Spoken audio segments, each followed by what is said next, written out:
the ratio of difference in energy between first and second to that between second and third. First and second to that between second and third. That is what asked. Difference in energy between first and second, second and third. That is E1 minus E2 by E2 minus E3. This is what asked you to find out. And you know En is equal to E1 into Z square by N square. You have learnt. We are asking for what? Bohr orbit.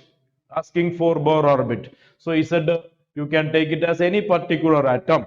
So the value will be E1 minus E1 by 4. You see, E2 is equal to, what is E2? E2 is equal to E1 by 2 square. So it is E1, E2, E1 by 2 square divided by E1 by 2 square, that is E1 by 4, minus E1 by 3 square, that is E1 by 9. So what do you get?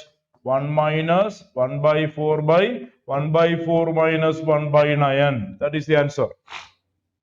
1 minus 1 by 4 by 1 by 4 minus 1 by 9 will give you the answer, and that will take you to option 27 by 5. You will get 27 by 5. Which choice? Option C, 27 by 5. So if you know the relation, directly you can approach to that final result. 1 minus 1 by 4 by 1 by 4 minus 1 by 9. Enough. So it is 27 by 5. It is E1, E2 difference, E2, E3 difference.